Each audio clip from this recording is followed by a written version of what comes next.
नमस्कार, बहुत स्वागत है आप सभी का। आप देख रहे हैं आपकी बात मध्य प्रदेश। मध्य प्रदेश में अब लगभग आधा से ज्यादा कार्यकाल पूरा हो चुका है मोहन सरकार का और लोगों को उम्मीद है कि अब आने वाले सालों में बंपर भर्तियां निकलेंगी। युवा रोजगार की आस में पलके बिछाए बैठे हैं। शिक्षक भर्ती हो या दूसरे सरकारी कर्मचारियों के वो हजारों पद जो खाली पड़े हैं, सरकार ने इससे पहले कई संवर्गों को यानी कैडर्स को खत्म कर दिया, जिसके बाद उम्मीद ये जगी है कि बहुत तेजी से बहुत बड़े पैमाने पर भर्ती होगी। पर एक सरकार के नए प्रस्ताव की खबर जो है वो आज युवाओं की नींद उड़ा भी रही है और उनके मन में कई सवाल भी पैदा कर रही है। अभी तक होता यह था कि अगर वन विभाग में भर्ती निकालनी है, फॉरेस्टर की निकालनी है, वनपाल की, गार्ड की निकालनी है या डिप्टी रेंजर की भर्ती निकालनी है, तो आपकी एक परीक्षा का विज्ञापन आता था, आप तैयारी करते थे, परीक्षा देते थे, मेरिट लिस्ट बनती थी और सिलेक्शन होता था। अब सरकार ने कहा है ऐसा नहीं होगा। इस प्रस्ताव को अगर लागू कर दिया गया तो क्या होगा, आप सुनिए। 2 परीक्षाएं देनी होंगी। पहले आप एक पात्रता परीक्षा देंगे कि आप एलिजिबल हैं भी या नहीं, कि आप सरकारी परीक्षा दे सकते हैं या सरकारी विभाग की नौकरी के परीक्षा प्रश्न पत्र में बैठ सकते हैं। पहले एक पात्रता परीक्षा दीजिए, उसमें एक मिनिमम नंबर्स होंगे, कट ऑफ लिस्ट होगी कि आप अगर 50 से कम लाए तो आप फेल, 50 से ज्यादा लाए तो पास। तो आप फिर पात्रता परीक्षा देंगे। उसके बाद फिर अगर कोई भर्ती निकलती है तो 2.5 साल तक आपका वो पात्रता परीक्षा का अंक सूची जो है वो वैलिड रहेगी। अगर आप पास हैं उसमें तो 2.5 साल तक अगली निकलने वाली, लगभग ये अभी माना जा रहा है 2.5 साल का टाइम है, आप उस परीक्षा, दूसरी विभागीय परीक्षा में बैठेंगे और फिर आपका सिलेक्शन होगा। ठीक ऐसा जैसे शिक्षक पात्रता परीक्षा में होता था। पहले शिक्षकों को एक पात्रता परीक्षा पास करनी होती थी जिसे टीचर्स एलिजिबिलिटी टेस्ट यानी टीईटी कहा जाता है, और उसके बाद फिर आपको दूसरी परीक्षा पास करनी होती थी जो निकलती थी, उसमें मेरिट के हिसाब से सिलेक्शन होता था। अब सरकार कह रही है कि इससे पारदर्शिता बढ़ेगी, परीक्षा सही पैमाने से, सही ढंग से हो पाएगी। पर बेरोजगार क्या कह रहे हैं, युवा क्या कह रहे हैं, विशेषज्ञ क्या कह रहे हैं? यह प्रस्ताव अभी आया है, अभी इसको प्रस्ताव को स्वीकार नहीं किया गया है, यह प्रस्ताव ड्राफ्ट के तौर पर बन गया है। क्या वाकई में युवाओं का इससे फायदा होगा या उनकी मुसीबत बढ़ने वाली है? इसी मुद्दे पर शुरू करते हैं आपकी बात।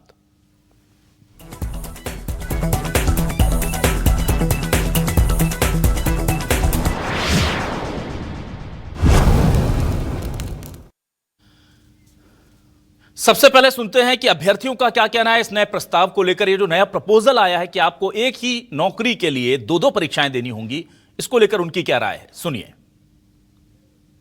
वैसे ही होनी चाहिए, पेपर दे के स्कोर कार्ड लगा के फिजिकल दे के जैसे सिलेक्शन होता था पहले वैसा ही होना चाहिए। अब तुम ऐसे कह रहे हो कि 2.5 साल के लिए तुम पढ़ाई करोगे, अच्छा तो स्कोर करना ही पड़ेगा। अगर 2.5 साल के लिए बैलेट रहना है तो कम से कम 100 में से 92 लाने पड़ेंगे अपन।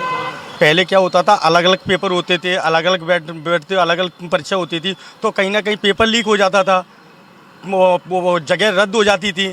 ठीक है, लेकिन अब क्या है, स्कोर कार्ड बन जाएगा जिससे हम किसी भी नौकरी में अप्लाई कर सकते हैं। समर्थन करता हूँ और यही कहता हूँ कि जो भी योजना लेके आ रही है अच्छा कर रही है। स्कोर कार्ड मिलेगा अपन को, इसके माध्यम से अपन स्कोर कार्ड देके जो भी जॉब वगैरह अचीव कर सकते हैं। तो मैं ये कहना चाहूँगा ये चीज़ होनी चाहिए। पात्रता परीक्षा जो स्कोर कार्ड रहा है मेरे हिसाब से सही नहीं। क्या गारंटी है, अगर आप देते भी हैं, एक बार बन भी जाता है कार्ड और 2.5 साल में अगर सरकार ने भर्ती नहीं निकाली तो उस कार्ड का क्या होगा, हम बैठे रहेंगे। इसलिए तो मेरे हिसाब से तो सही नहीं है, इसके लिए मान्यता गलत है ये। और अब देखते हैं इस पूरे मामले को बीजेपी और कांग्रेस कैसे देखती है। कांग्रेस आरोप लगा रही है कि एक और गुमराह करने का तरीका सरकार ने खोज लिया है युवाओं को, और बीजेपी कह रही है कि हम पारदर्शिता बढ़ा रहे हैं सिस्टमेटिक परीक्षा का आयोजन कराने के लिए। सुनिए। भारतीय जनता पार्टी की मध्य प्रदेश में लगभग 2 दशकों से ज्यादा समय से सरकार है और व्यापम को सब जानते हैं। लगातार उसका नाम भी बदला गया, परीक्षा कराने का पैटर्न भी बदला गया, लेकिन रोजगार कभी नहीं मिला। अब फिर पैटर्न बदला है, अब ये पैटर्न लाए हैं कि पात्रता परीक्षा कराएंगे, मतलब सब ढकोसला है।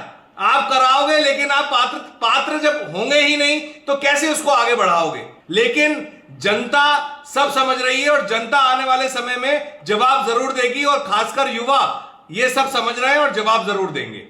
कांग्रेस हमेशा से ही सीधी भर्ती की पक्षधर रही है, जिसमें भ्रष्टाचार हो, सब चीजें हों, वो कांग्रेस उसकी पक्षधर रही है। कर्मचारी चयन मंडल के माध्यम से पात्रता परीक्षा होगी, जिसमें अलग अलग 3 उसके पैरामीटर्स तय किए गए हैं और कर्मचारी चयन मंडल के द्वारा ये सब पैरामीटर्स किए गए हैं, जिसमें पारदर्शिता होगी, सीधी भर्ती पर रोक लगेगी। जो सीधी भर्ती कांग्रेस के समय पर सिर्फ अपने चहेतों को ऑबलाइज करने के लिए जो ये करते थे उस पर रोक लगेगी, इसलिए कांग्रेस इसका विरोध कर रही है। और आइए अब देखते हैं हमारे सवाल क्या है। सवाल लेकर आ रहे हैं आपके टेलीविजन स्क्रीन पर। सवाल ये रहे आपके सामने। सवाल ये रहे, सरकारी भर्ती के लिए परीक्षा का बदलेगा पैटर्न, अभ्यर्थियों के लिए कितना मुफीद होगा नया नियम। हर विभाग में भर्ती से पहले अब पात्रता परीक्षा, भर्ती प्रक्रिया को और भी लंबा बनाने पर दुविधा। कांग्रेस बोली युवाओं को धोखा देने की नीति, बीजेपी बोली भर्तियां अब होंगी और भी पारदर्शी। एमपी में सरकारी नौकरी के लिए अब 2-2 परीक्षा देनी पड़ेगी, नया नियम बनाने की जरूरत क्यों पड़ी? सबसे बड़ा तो यही सवाल है कि आखिर इसकी जरूरत क्या है। इस पर बातचीत करने के लिए मेरे साथ कुछ खास मेहमान जुड़ रहे हैं, सीधे रुक कर लेता हूं उनका। डॉक्टर प्रेम व्यास, प्रवक्ता और बीजेपी से हमारे साथ जो जुड़े हैं उनका मैं स्वागत करता हूं। वरिष्ठ नेता हैं।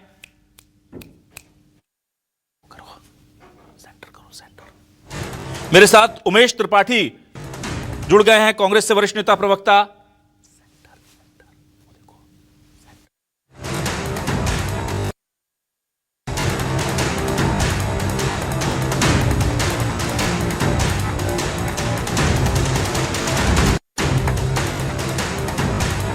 खास मेहमान जुड़े हैं, दिनेश ठाकुर जुड़े हैं हमारे साथ, अध्यक्ष है नेशनल कॉकरोच जनसंघ के। बेरोजगारों की आवाज उठाते रहे, उनका स्वागत करता हूं। सबसे पहले दिनेश जी आपके पास आता हूं। दिनेश जी, ये पात्रता परीक्षा हर विभाग की होगी, क्या आपको लगता है ये हित में होगा बेरोजगारों के, युवाओं के, या इसमें कोई पेचीदगी आप देखते हैं इससे युवाओं की दिक्कत बढ़ेगी?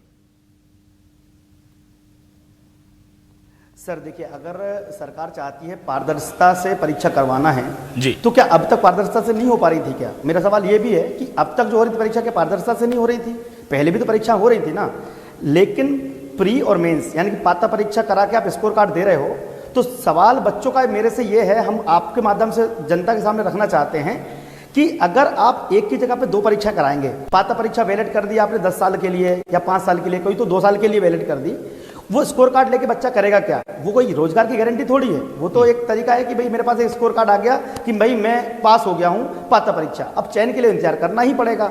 जब चयन होगी तब भी परीक्षा करानी पड़ेगी। यानी कि परीक्षा कराने में पारदर्शिता का इस पैटर्न से पारदर्शिता का क्या लेना देना? पहला तो ये है, पारदर्शिता तब भी हो रही थी, अगर आप चाहें एजेंसी प्रॉपर काम करेगी तो पारदर्शिता तब भी ला सकती थी। ये 2 परीक्षा करने से लेंदी प्रोसेस होने वाली है। जो परीक्षाएं 1-1.5 साल में कंप्लीट हो रही थी अभी, अब मुझे लग रहा है कि वो 2-3 साल खिंच सकती हैं, क्योंकि पात्रता के बाद हम इंतजार करेंगे कि चयन कब होगी। क्योंकि आपने नोटिस मैंने आपको भेजा, आपने देखा होगा, उसमें लिखा है कि जब पात्रता परीक्षा बच्चा अर्हतकारी अंक से वैलिड हो जाएगा तो उसको विभागीय चयन परीक्षा देनी पड़ेगी, जो विशेष चयन परीक्षा के नाम से लिखा है इन्होंने पात्र उसमें कि विशेष चयन परीक्षा देनी पड़ेगी। तो चयन परीक्षा कब होगी? आप हमें जवाब दीजिए, चयन परीक्षा कब होगी? 1 साल बाद, 2 साल बाद, 3 साल बाद, क्या मालूम कब होगी? हमें क्वेश्चन ये है कि बच्चों का जो टाइम लिमिट है वो पता नहीं चल पा रहा है कि आखिर अपन परीक्षा कब कंप्लीट करवा देंगे। ये मेरा सवाल है सर। ठीक है, चलिए मैं जल्दी से आ जाता हूं इस पूरे मामले को लेकर उमेश जी आपके पास। उमेश जी, अभी भी देखिए ये है कि परीक्षाओं का जब विज्ञापन निकलता है और उसके बाद जब रिजल्ट आता है, और रिजल्ट आने के बाद भी मैं सीधे तौर पर कहूं कि जब नियुक्ति मिलती है, ये इतना लंबा वक्त होता है, इतना लंबा अरसा होता है कि 1 महीने, 2 महीने, 6 महीने, साल, 2 साल, 3 साल, 4-4, 5-5 साल निकल जाते हैं, नौकरी नहीं मिल पाती। अब पात्रता परीक्षा का एक और इंतजार आ गया है बीच में, क्या कहेंगे आप? देखिए, भारतीय जनता पार्टी जो है ये युवा और छात्रों की विरोधी पार्टी है। इनके डीएनए में लोगों को रोजगार देने का कोई एजेंडा है ही नहीं। तो ये अपने कार्यकाल को पास करने के लिए एक एग्जाम और दो। अभी ये नीट एग्जाम कर रहे थे, पिछले 5-6 साल में कितनी बार नीट में युवाओं के साथ धोखा दिया गया। बड़ी मुश्किल से माँ बाप अपने बच्चों के लिए फीस, ट्यूशन फीस और कोचिंग की फीस इकट्ठा करते थे। 17 बच्चे उसमें सुसाइड कर चुके हैं। तो इनका तो सिर्फ उद्देश्य ये है कि अपना काम बनता, भाड़ में जाए जनता, और ये एक के बाद एक दूसरा एग्जाम कर रहे हैं। एग्जाम होने के 4-4, 5-5 साल तक नियुक्ति पत्र नहीं देते हैं, और नियुक्ति पत्र देने की यदि बारी भी आती है तो मुख्यमंत्री जी बड़ा सा स्टेज लगाते हैं, लाखों करोड़ रुपए खर्च करते हैं और लोगों को नियुक्ति आदेश थमाते हैं। कांग्रेस के दौरान लोगों के घर पे नियुक्ति पत्र पहुंच जाते थे, लोग नौकरी ज्वाइन कर लेते थे इतने दौरान। और अभी ये हो रहा है कि 4-4, 5-5 साल तक नियुक्ति पत्र नहीं दे रहे हैं। और इन्होंने दूसरी जो पात्रता परीक्षा दी हुई है उसका एकमात्र उद्देश्य ये है कि जो आरएसएस की विचारधारा और भारतीय जनता पार्टी की विचारधारा के लोग हैं उनको टेक्निकली एक टेलर मेड प्रोग्राम बनाकर उनको उसमें क्वालिफाई किया जाए और फिर बाकी जब दूसरी विचारधारा के लोग क्वालिफाई नहीं कर पाएंगे, जैसे उन्होंने कर दिया भाई कि शिशु शिक्षा मंदिर के जो विद्यार्थी उनको देखो और उनको पात्रता परीक्षा में पास करो। तो शिशु शिक्षा मंदिर के विद्यार्थी हैं कि नहीं, ये तो उनके जो डिटेल्स रहेगा उसमें मालूम चल जाएगा। इस प्रकार ये पूरी तरह से प्रदेश में शासकीय कर्मचारियों के चयन में एक विचारधारा के ये लोगों को डॉक्टर नहीं उमेश जी, ये शिशु इसका ये तो मेंस परीक्षा में भी पता चल जाता है, 10वीं की मार्कशीट तो वहां भी लगी होती है, तो ये तो आपका लॉजिक ठीक नहीं लगा। मैं डिनाई नहीं कर रहा हूं, लेकिन ये इसका उद्देश्य इनका ये है कि इससे इनका जो स्क्रूटनी है वो ज्यादा बेटर हो जाएगी। एक में कोई बच गया तो दूसरे में फिर उसको रोक लो। पहले एक छन्ना लगता था, अब 2 छन्ने लग जाएंगे। ठीक है, ये चीज है। ठीक है। डॉक्टर प्रेम व्यास जी, अच्छी बात है आप परीक्षा को पारदर्शी बनाने की कोशिश कर रहे हैं, पर मुझे बताइए दूसरी परीक्षा की जरूरत क्या पड़ी, उसका रीजन बता दीजिए। सर वैलिड आधार चाहिए लोगों को कि क्यों आप एक के बाद दूसरी परीक्षा का इंतजाम करने जा रहे हैं।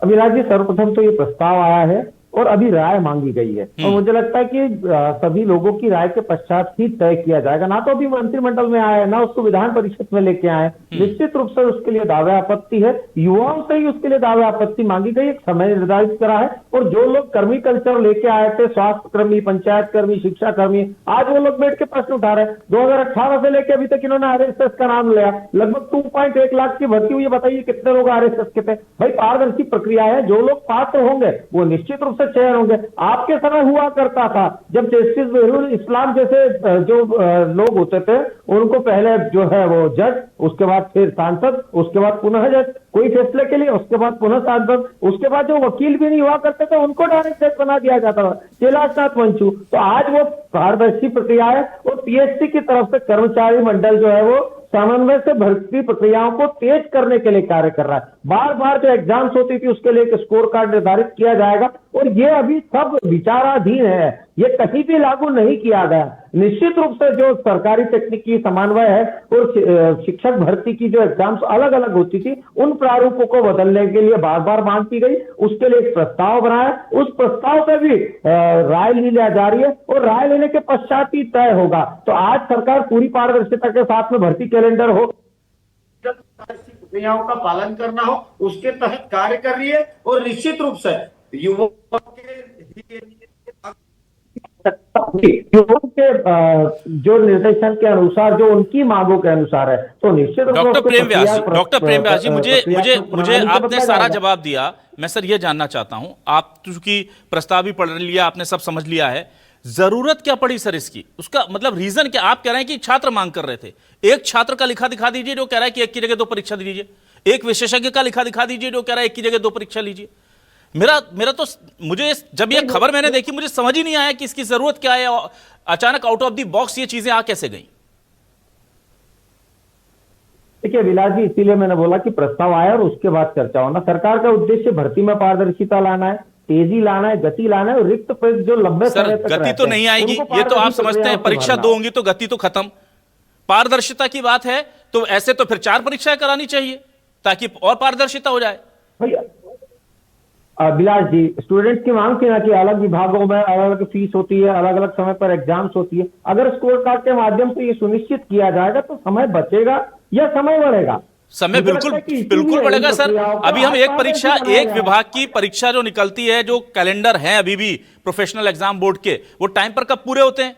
वो डालते हैं कि हम दिसंबर 24 में एग्जाम लेंगे और एग्जाम होता है मार्च 26 या 27 में जाकर के। और आप एक और परीक्षा डाल दीजिए, वो तय समय पर हो पाएगी नहीं हो पाएगी, कभी कोई इशू आ गया, कभी इलेक्शन आ गए, कभी जनगणना आ गई, वो टलती जाएंगी चीजें। तो मुझे नहीं लगता, लेकिन ठीक है, अगर आपकी नीयत अच्छी है, मंशा अच्छी है, तो देखते हैं इस पर बाकी विशेषज्ञों का क्या कहना है। राजेंद्र रागल जी हमारे साथ जुड़ गए वरिष्ठ पत्रकार के तौर पर। राजेंद्र रागल जी, एक ही परीक्षा जो है वो बड़ी दुविधा लग रही थी और परीक्षा तो हो जा रही थी सर, रिजल्ट भी साल 2 साल में आ जाता था, पर नियुक्तियां तो 5-5, 6-6 साल नहीं मिल पा रही थी। अब एक और परीक्षा होगी, पात्रता परीक्षा। सरकार के तरफ जो प्रस्ताव दिया गया उसमें कहा इससे पारदर्शिता बढ़ेगी और सुविधाएं होंगी। आपको सर कोई लग रहा हो कि क्या बेटर इसका हो सकता है, कोई पॉजिटिव एस्पेक्ट इस प्रस्ताव का आपको दिखता हो तो जरूर बताइए प्लीज। मैं बताना चाहता हूं कि परीक्षाओं पे जो इस तरीके से परीक्षा होने वाली बात, वो तो सिस्टम ठीक नहीं है। हमें पूरे सिस्टम को, एजुकेशन सिस्टम को ठीक करना होगा क्योंकि सरकार ये चाहती है कि एक टैलेंट और जिसके पास समझदारी हो वो नौकरी की पात्रता रखे। पात्रता रखने के लिए हमारे पास बहुत सारे लीकेजेस देखता हूं मैं कि लीकेजेस नहीं। हमारे पास आरक्षण है, आरक्षण की बात हम करने लगते हैं, अचानक से हम परीक्षाओं में भर्ती का परीक्षाओं में घोटाला हो जाता है, परीक्षाओं के पेपर लीक हो जाते हैं। अभी आपने नीट का पेपर देखा ही था, इस तरीके से यह हुआ था। सवाल ये है कि सरकार अपने सिस्टम को ठीक करना क्यों नहीं चाहती। ये बात सही है, इस सरकार के पास जो भी प्लेसमेंट आ रहा है बिल्कुल सही है, प्लेसमेंट आ रहा है वो जीरो बेटा जीरो, क्योंकि उनके पास प्रैक्टिकली कोई ज्ञान नहीं है, कोई नॉलेज नहीं है, ना वो कंप्यूटर चलाना जानते हैं, ना वो लेटर टाइप करना जानते हैं। और ऊपर से चला तो एआई का सहारा, जीपीटी का सहारा, चैट आपका जीपीटी चैट का सहारा लेके आजकल काम करने लगे। अधिकतर जगह पे तो आपने देखा होगा कि मैं ही देखता हूँ इस सरकार के कई कामकाज के अंदर अब तो नोटशीट बनाने लगे हैं उसी पर जाकर नोटशीट। जब उस पर जाकर आप काम करेंगे तो आपकी नौकरी तो छीनेगी ना। जब आपकी नौकरी छीनेगी तो आपकी परीक्षा की जरूरत क्या है? वही आप इसको ही मान्यता दे दें कि एआई जिसको चलाना आता हो, आपको जो सॉफ्टवेयर चलाना आता हो, जो जीपीटी पे काम करना जानता हो, वो आपकी परीक्षा दे दें। क्योंकि अभी सिविल सेवा सर्विस डे था, उस समय पे इस बात पे चर्चा हुई। जो टॉप ब्यूरोक्रेट है, टॉप ब्यूरोक्रेट बैठते हैं यूपीएससी की परीक्षाओं में जो पास होते हैं, आईएएस लोगों ने आपस में बात किया ये तो हमारा जॉब छीन लेगा। अगर आखिर करके इन परीक्षाओं की जरूरत क्या पड़ रही है? अगर इन परीक्षाओं के सहारे किसी आदमी को आगे बढ़ना है तो परीक्षाओं को सरकार तो वेलफेयर करने के लिए होती है। सरकार अगर वेलफेयर करके इतनी नौकरियां देना चाहती है तो उसमें से योग्य व्यक्तियों को निकाल ले और योग्य का परवाली इंटरव्यू कर ले, इंटरव्यू करके भी निकाला जा सकता है। इतना सारा मापदंड रखना, पहले परीक्षाओं की इंतजार करना, परीक्षा की तिथि का इंतजार करना, फिर परीक्षा देने का इंतजार करना, फिर नियुक्ति का इंतजार करना, ठीक है। इतने सारे पेचेस लगाने के बजाय अगर उसे टैलेंट ढूंढना है तो शुरू से अपने सिस्टम को ठीक करें। जब उसका एजुकेशन सिस्टम इतना लचीला होगा, इस एजुकेशन सिस्टम के अंदर इतनी सारी चीजें होंगी। क्या आप देखते हैं एक मध्य प्रदेश में एक संभाग ऐसा है ग्वालियर और चंबल संभाग, वहां कोई भी बच्चा हाई स्कूल में 10th में से 100 नंबर लाता है और कोई नंबर कम ही नहीं होते हैं उसके पास जब टैलेंट लेके आएंगे तो जीरो बेटा जीरो निकलता है। तो आखिर करके ये तरीके के सिस्टम को है क्या, इस सिस्टम को कैसे ठीक करेंगे? तो सरकार को सबसे पहले अपने सिस्टम को ठीक करना चाहिए, बाद में पारदर्शिता लाकर सिलेक्शन उन्हीं लोगों पर करना चाहिए जो पात्र हैं। अगर पात्र नहीं है तो इसी तरीके से सरकार का कामकाज हमेशा पीछे रहेगा और सरकार इस तरीके के एक्सपेरिमेंट करती रहेगी। ठीक है, मेरे साथ जुड़े हुए हैं दिनेश जी। दिनेश जी, मुझे आप पहले अपना सवाल कर लीजिए। दिनेश जी क्या बोलना चाह रहे हैं वो बोल लीजिए प्लीज। मैं सवाल सर थोड़ी देर से पूछना चाह रहा था। मेरे साथी जी वरिष्ठ पत्रकार जी ने बोल ही दिया है, हालांकि अगर सर पारदर्शिता लाना है तो पारदर्शिता लाने का मतलब एग्जाम बढ़ाना थोड़ी होता है। जो एग्जाम हो रही है, अभी कुछ दिनों पहले जो एनटीए जो सिस्टम आया था, नेशनल टेस्टिंग एजेंसी, इतनी बड़ी संस्था पूरे भारत में एग्जाम करवा रही है, वो सुरक्षित तरीके से काम नहीं करवा पा रही है। आप लोगों के कलावा काट रहे हो, लोगों की चोटियां काट रहे हो, उनके कान के बाल छीन रहे हो, परेशान बच्चों को किया जा रहा है। बच्चों आज तक बच्चे नहीं पकड़ाए जाते सर, हमेशा पेपर लीक होता था, अधिकारियों से पेपर लीक होता है। और आज दुविधा की बात तो यह है सर कि वहां पे जो एनटीए के अधिकारी ने आज बयान दिया है, आपने भी सुना होगा, उन्होंने क्या कहा कि हमारी तरफ जब सीबीआई बोल देगी कि पेपर लीक हुआ तब मानेंगे। अब सीबीआई बोलेगी तब अगर भर्ती पारदर्शी करनी है तो जो दोषी हैं, मैं बस एक ही बात बोल रहा हूं, पारदर्शी करनी है तो दोषी को सजा दोगे, अगली बार वो दोष नहीं करेगा, वो गुनाह नहीं करेगा। लेकिन अपन क्या करते हैं, पटवारी घोटाला देख लो सर, सबको मालूम पटवारी घोटाला हुआ था, लेकिन आज तक दोषी सजा नहीं दी गई। इसलिए पारदर्शिता लाने का मतलब है एजेंसी पर नकेल कसिए, एजेंसी को बाउंडेशन में रखिए। ठीक है दिनेश जी, अब मैं इस प्रस्ताव की टेक्निकलिटीज पर आता हूं, आपसे पूछता हूं दो चीजें। एक तो ये कि 2.5 साल तक ये मान्य रहेगा अभी के हिसाब से, अभी जो प्रस्ताव है अगर वैसा देखा जाए तो। दूसरा, शिक्षकों के लिए भी कहा गया है कि पात्रता परीक्षा आपकी होगी, ये मुझे जरा समझाइए। तो आपका पात्रता तो आपकी जिंदगी भर के लिए मान्य है, लेकिन आप परीक्षा तय समय तक दे पाएंगे, ये क्या टेक्निकलिटी भाई? अगर मैंने पास कर ली और परीक्षा मैं कुछ समय तक ही देख के लिए ही दे पाया तो फिर मेरी वैलिडिटी लाइफ लॉन्ग कैसे हो गई, ये समझाइए जरा। प्रपत्र में सर नहीं, उसमें दो चीजें हैं, उसमें 3 प्रकार की परीक्षा हैं। एक टेक्निकल परीक्षा है, तकनीकी, जैसे कंप्यूटर है, फिटर है, टेक्नीशियन, इलेक्ट्रीशियन के लिए अलग से ना, मैं शिक्षक पात्रता परीक्षा की बात कर रहा हूं। मान्यता और सामान्य, यानी कि जो जैसे हाँ, शिक्षक पात्रता परीक्षा की वैलिडिटी जो पात्रता परीक्षा वो आजीवन है, लेकिन उसमें अन्य एक दो परीक्षा जो बची हुई हैं ना एक मिनट, उसमें एक क्लॉज ये है कि शिक्षक पात्रता तो लाइफ लॉन्ग है, लेकिन पात्रता परीक्षा विभागीय परीक्षा देने की सीमित अवधि के लिए होगी, इसका क्या मतलब है?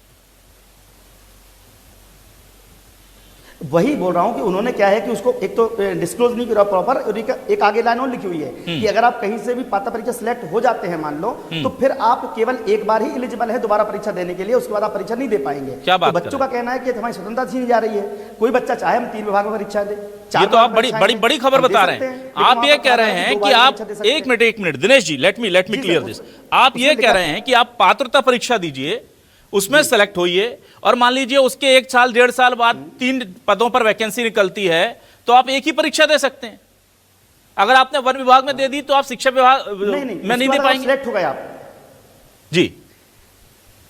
नहीं, वन विभाग में आपने दे दी, सिलेक्ट हो गए, चयन हो गए, फिर आपको केवल एक मौका मिलेगा दूसरी जगह पे, एक मौका मिलेगा, ये बोला गया है। मतलब पात्रता परीक्षा के बाद नहीं, चयनित होने के बाद। चयनित होने के बाद आपको सीमित कर दिया है। चयन होने के बाद केवल आप सीमित कर दिया है। तो वो क्यों कर दिया है सीमित? एक तो क्वेश्चन ये है। हालांकि हमारे भाई साहब ने कहा है कि भाई हम इसको प्रस्ताव मांगा है, तो हम यही बोल रहे हैं कि नहीं, ये प्रस्ताव आया किसकी? भाई मुझे ये समझ नहीं आता कि हमारे अधिकारी, हमारे IAS जो सर बात कर रहे थे राजेंद्र जी, कि ये इतने खाली हैं कि जो छात्र मांगते हैं, जो युवा मांगते हैं, वो चीजें तो लागू नहीं कर पाते, और जो वो सोचते नहीं है, तसव्वुर भी नहीं करते, कभी ख्वाब में भी नहीं सोचते, उसका मसौदा बना करके पूरा दिमाग लगा करके और ऐसे उल्टे सीधे नियम ला करके सरकार के सामने रख देते हैं। इनसे पहले तो यह पूछा जाना चाहिए कि आपको किसने कहा था इस तरह के नियम बनाने के लिए? सर जी सर 30 सेकंड बोल दूं? सर 30 सेकंड बोल दूं? हाँ बोलिए, बस समझ लूंगा आपका।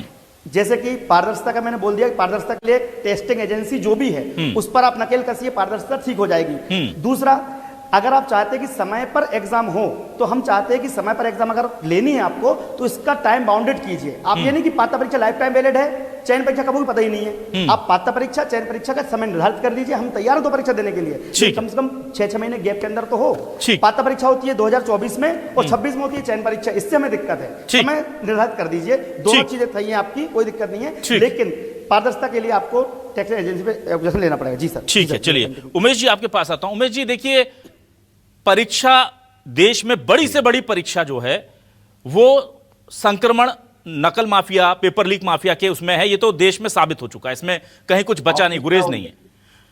अब अगर हम परीक्षा को और बढ़ा देंगे तो हम वल्नरेबिलिटी को और बढ़ा रहे हैं। हम एक और परीक्षा करेंगे, उसके लिए फिर से उतने इंतजाम करना पड़ेंगे। हो सकता है कि पात्रता परीक्षा में लीक नहीं होता, आगे हो गया, तो ये तो हमने खतरे को दोगुना कर लिया ना। ये तो ठीक वैसे ही हुआ कि कोरोना में आपको बाहर नहीं निकलना था, और कोई कहे कि मैं कोरोना में बाहर भी जाऊंगा और दूसरे शहर भी घूम के आऊंगा, मेले में भी जाऊंगा। तो ये तो आप जिस चीज से बचने का हवाला दे रहे हैं उसके तो और रास्ते खोल रहे हैं। तो मुझे तो ये लॉजिक ही समझ नहीं आ रहा कि आप ट्रांसपेरेंसी के नाम पर 2-2 परीक्षाएं करेंगे, तो ये तो और ज्यादा मुश्किल हो जाएगा।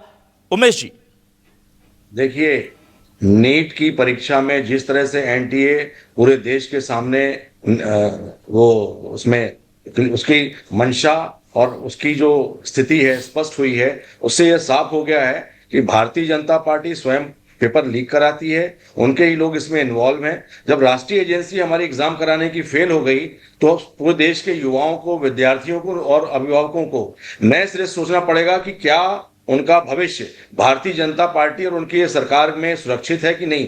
आज युवा बड़ी मेहनत से, बड़ी शिद्दत से उनके माता पिता सब लग के बच्चों का एग्जाम देने की तैयारी करते हैं। और इस प्रकार से 1 पात्रता 2 पात्रता, वो तो वैसे ही है कि टाइम गेन करने के लिए लंबी रस्सी पकड़ा दो, आदमी ऊपर चढ़ते चढ़ते थक जाएगा तो किनारे हो जाएगा। ये सब कुछ नहीं है। पहले जो कांग्रेस के सरकार के समय में सिस्टम था, ठीक चल रहा था, सब काम भली भांति हो रहा था। इन्हें व्यापम बनाया, उसमें 54 लोग मर गए। अभी नीट इन्होंने नेशनल लेवल पे कि उसमें कितने बच्चे विद्यार्थी हो गए।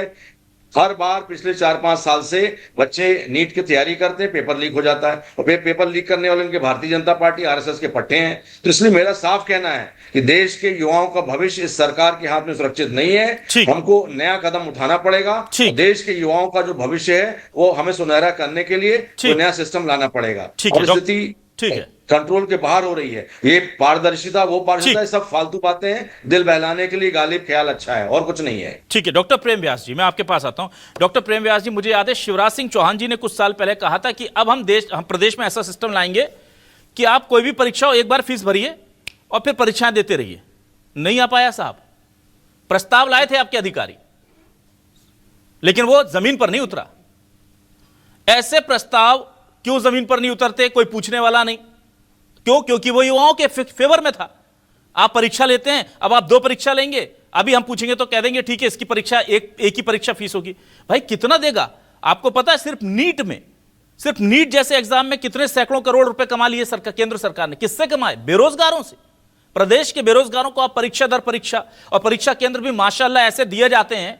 परीक्षा केंद्र पूरा प्रदेश के किसी युवा से पूछ लीजिए, भिंड मुरैना का होगा तो उसे उठा करके मिलेगा बालाघाट का, और बालाघाट का होगा तो उसे भेजा जाएगा टीकमगढ़। इस तरह से परीक्षा केंद्र दिए जाते हैं। तो आप तो 200, 400, 500 रुपए गिनते हैं, लेकिन उस बच्चे के घर से निकल करके जाने के, लौट करके आने के, रास्ते में खाना खाने के, अगर रात को बस नहीं है तो लॉज में ठहरने के, कितना बड़ा आर्थिक बोझ होता है सर। तो मुझे 2 चीज समझाइए सर। पहली चीज तो ये कि ये प्रस्ताव इस तरह के लाने की आवश्यकता क्यों पड़ रही है, आप परीक्षा को अच्छा बनाइए। और दूसरा ये कि इससे आर्थिक बोझ भी बढ़ेगा। हमें वो प्रस्ताव लाने हैं जो युवाओं को फायदा पहुंचाएं, ना कि जो युवाओं को परेशान करें या विपक्ष को सवाल उठाने का मौका दें। ऐसा क्यों हो रहा है? देखिए अभिलाष जी, जो चीजें होती कि जरूरत के अनुसार पात्रता परीक्षा का ढांचा बने ताकि चयन अधिक वैज्ञानिक प्रक्रिया से हो, और उसके लिए पूर्व में भी कार्य किए गए। आप देखेंगे एग्जाम्स को लेकर जो लोग प्रश्न उठा रहे हैं, इस समय रेंडर फिटिंग की योजना बनाई गई थी, OMR एक्टिविटी शीट्स लगे, फोटो ID, उसके बाद हॉल टिकट्स, बायोमेट्रिक, CCTV निगरानी, ये सब तमाम व्यवस्थाएं की गई थी। और उसके बाद 5 फरवरी को पब्लिक एग्जामिनेशन अनफेयर बिल्स लेके आए थे, जिसमें लगभग 1 करोड़ जुर्माना और 10 साल की सजा ये तय किया गया था। और जो लोग कहते हैं कि पूर्व की व्यवस्थाएं सुनिश्चित थी, पूर्व की व्यवस्था अच्छी थी, तो 2006, 2007, 2008, 2014, 2013, 2016 तमाम तरह की एग्जाम जो है उस समय पोस्टपोन्ड हुई, उसमें सेंट्रल की भी थी और राज्यों की भी थी। और RPSC के एग्जाम में जो बाबूलाल कटारा पकड़े गए थे, 7 लाख रुपए में पेपर बेच रहे थे, तो कांग्रेस के सदस्य थे। ये तो खुले तौर पर उनका प्रकरण भी दर्ज हुआ था। तो कौन लोग लिप्त होते थे और कौन लोग उसको संरक्षित करके आगे चलाने का कार्य करते थे। इसीलिए मैंने कहा कि आज पारदर्शी प्रक्रियाओं को अपनाया जा रहा है। दूसरी तरफ है कि पूर्व में सरकार ने चरणबद्ध तरीके से विचार भी किया था, उसके लिए कई सारे जो मांगे थी उसके अनुसार निर्णय भी लिया गया था, और कई सारे विभाग थे जिसमें एक साथ मंजूरी दी गई थी। तो मुझे लगता है कि निश्चित रूप से अगर आज भी आदरणीय ठाकुर साहब बैठे, आदरणीय राजेंद्र जी बैठे, इनके माध्यम से भी कोई विचार आता है। और सर हमारे विचार आप कहां लेते हैं सर? एक विचार अच्छा आया था युवाओं के हक में कि उनसे फीस एक ही बार ली जाएगी, लाइफ टाइम रजिस्ट्रेशन जैसे कराते हैं आप एम्प्लॉयमेंट का, अनएम्प्लॉयमेंट यूथ का। ये इसमें विचार आने के बाद इसको किसने रोका सर? इसको भी कांग्रेस ने रोक दिया। इसके लिए भी कांग्रेस, नेहरू जी जिम्मेदार हैं क्या? इसमें भी वो स्कोर कार्ड के माध्यम से हो या अलग अलग जो एग्जाम्स थी उसके माध्यम से हो, कि सिंगल एग्जाम्स हो और उसके जो पैसे हैं वो अलग अलग एग्जाम्स के माध्यम से यूज हो, इसमें वो क्लॉज भी है। इसीलिए कहा गया है कि राय मांगी है, प्रस्ताव आया है। सर राय मांगी किसने सर मुझे ये मैं जानना चाहता हूं। युवाओं ने नहीं मांगी प्रेम व्यास जी, शिक्षा जगत से जुड़े लोगों ने नहीं मांगी।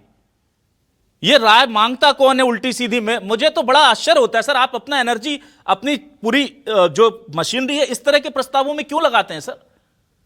मतलब मुझे तो बिल्कुल, क्योंकि मोहन यादव जी तो ये नहीं कर सकते, मंत्री जी कर रहे हैं, तो कौन? एक विभाग नहीं है, सारे मंत्रालय आपने अधीन में ले लिए। ये करता कौन है? मुझे तो ये पता करना है। मैं बड़ा हैरान हो जाता हूं जब मध्य प्रदेश में इस तरह के बेतुके तरीके के प्रस्तावों पर चर्चा भी नहीं होनी चाहिए। बोलना चाहिए कि भाई परीक्षा को सीमित और बेहतर बनाने की कोशिश कीजिए।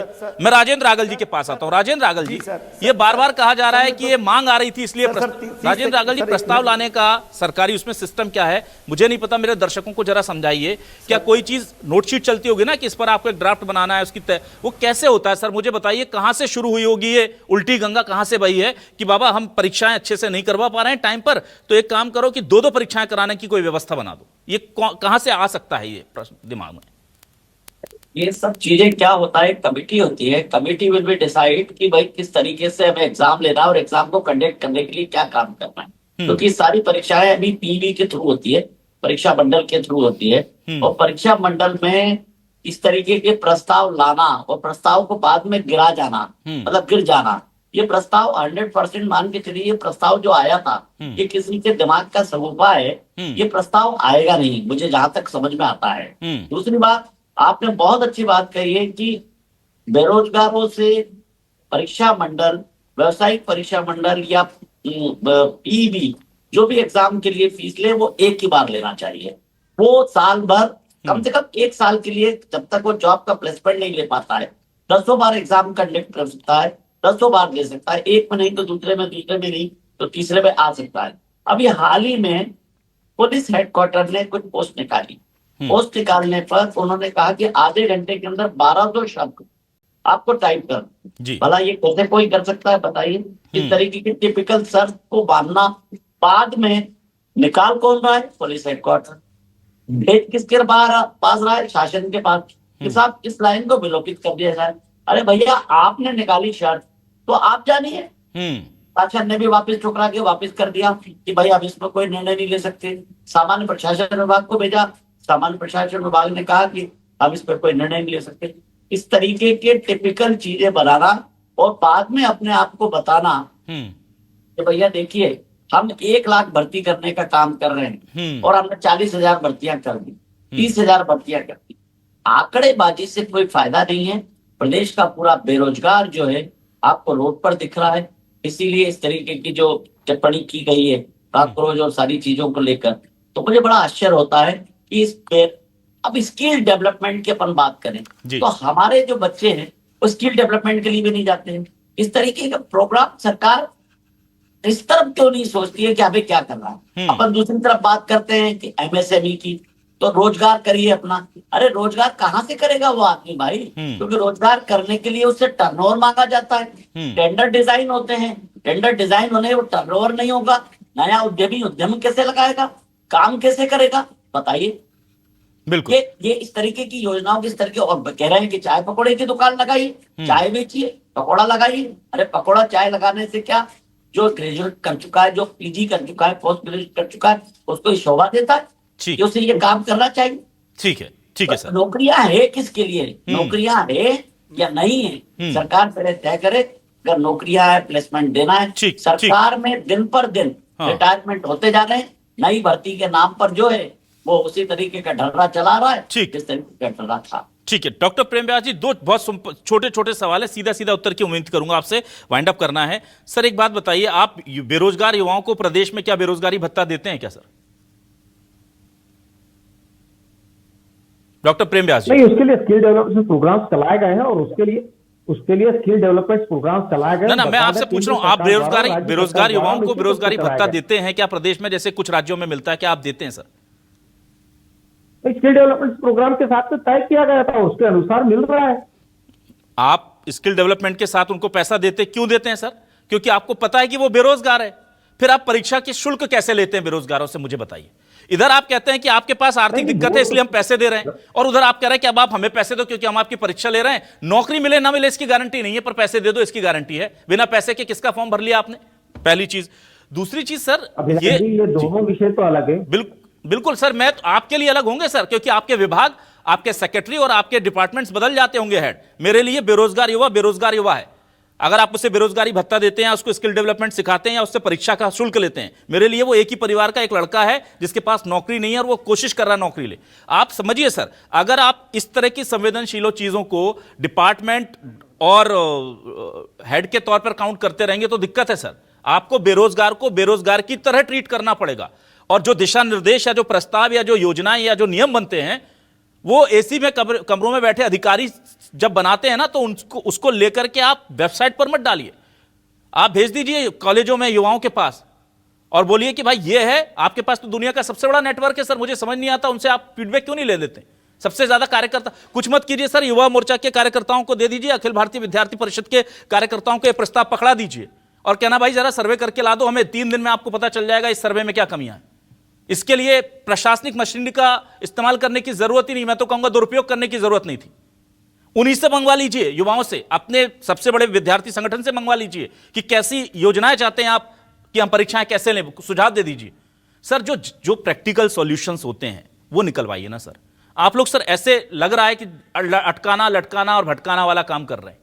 इसको प्लीज मैं हाथ जोड़ के विनती है मेरे प्रदेश के लाखों बेरोजगार युवाओं की तरफ से कि इस प्रस्ताव पर बहुत संवेदनशीलता से विचार कीजिए और इसके जो बिंदु हैं एक एक बिंदु को देखिए। इसमें बहुत सारे कंफ्यूजन है, बहुत सारे सवाल हैं। नियम सर ऐसा बनाइए जैसी आपकी नीति है, क्योंकि नीति जैसी होती है, कैसी होती है? जैसी नियत होती है। और आप कहते हैं आपकी नियत अच्छी है, तो फिर आपको नीति भी अच्छी बनानी पड़ेगी। उसके लिए नियम तो अच्छे होने चाहिए। नियम गड़बड़ तो नियत पर सवाल उठेगा। बहुत शुक्रिया डॉक्टर प्रेम व्यास जी, उमेश त्रिपाठी जी, दिनेश जी और राजेंद्र रागल जी हमारे साथ जुड़ने के लिए, इस डिबेट का हिस्सा बनने के लिए। तमाम दर्शकों का शुक्रिया। नमस्कार।